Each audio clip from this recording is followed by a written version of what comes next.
Agri Western Cape says it's extremely concerned about the devastating economic effects of the fallout between South Africa and the United States of America. This comes after allegations made by the US Ambassador, Reuben Brigety, claiming that South Africa has supplied war weapons and ammunition to Russia. South Africa was the largest trading partner to the US under the African Growth and Opportunity Act in 2021. Now, the Western Cape provincial government says the South African national government has jeopardized close to 77% of foreign direct investment stock in South Africa.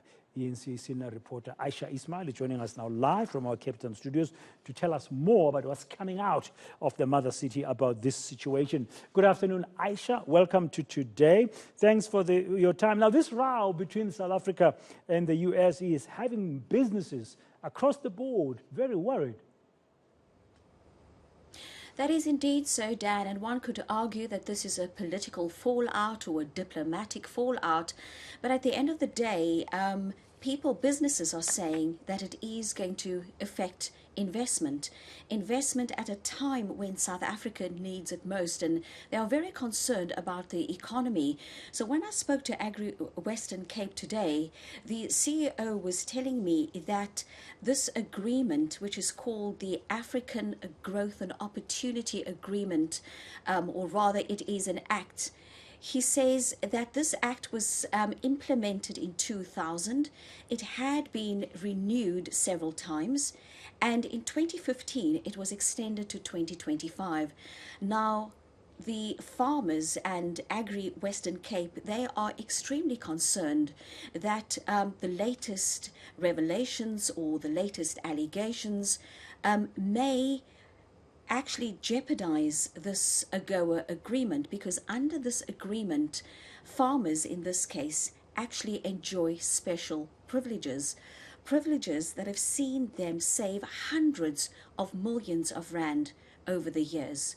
This is what the CEO of Agri Western Cape said to me earlier today.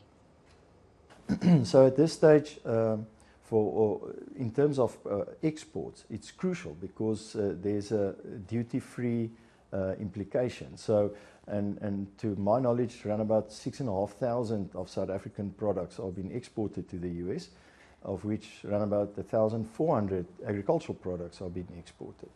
So it will definitely impact the agricultural sector.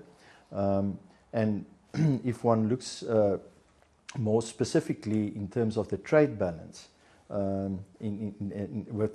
a result of AGOA, we see around about in 2018 8.5 billion rand worth of produce were exported.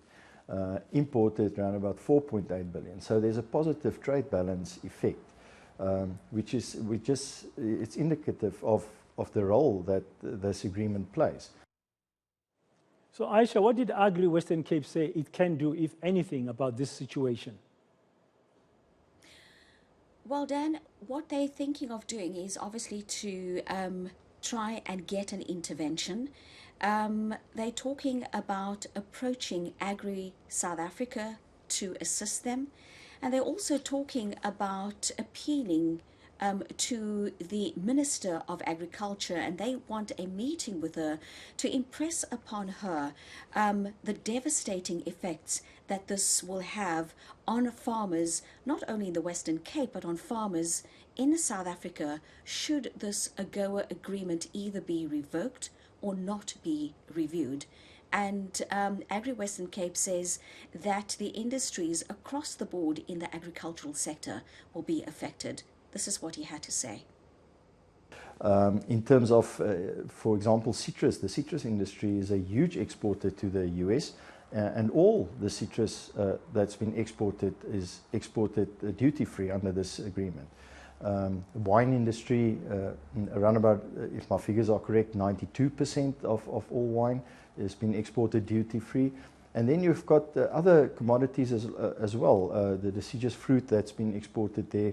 And a very important one for me specifically is the ostriches and their products, because the US is their major market for export. So in terms of agriculture products being exported under this agreement, it's critical that it's been that we maintain it and keep up these good relations.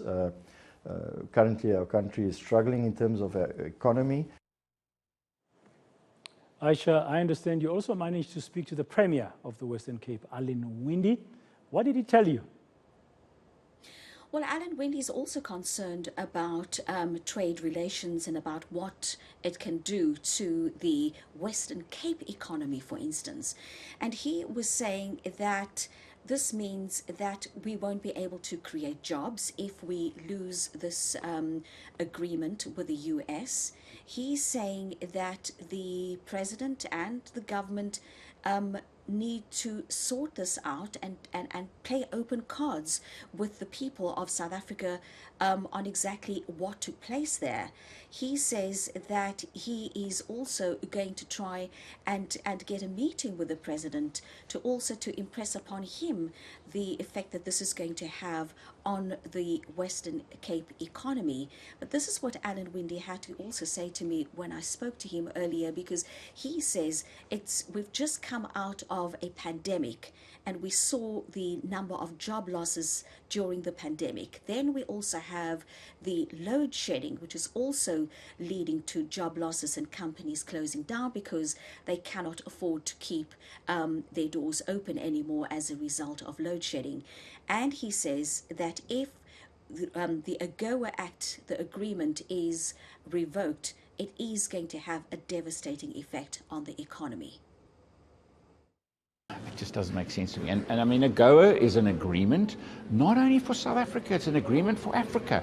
It's an agreement for sub-Saharan Africa. And we know in the work that we've done in the past in making sure that AGOA works for us, it's about the relationship between South Africa and the sub-Saharan African countries. So whatever happens in South Africa is going to have impact on Botswana, it's going to have impact on Namibia, it's going to have impact on Zimbabwe and Mozambique, and then obviously further afield. So, you know, all of this is quite critical in South Africa's positioning in the world, our brand and our economy.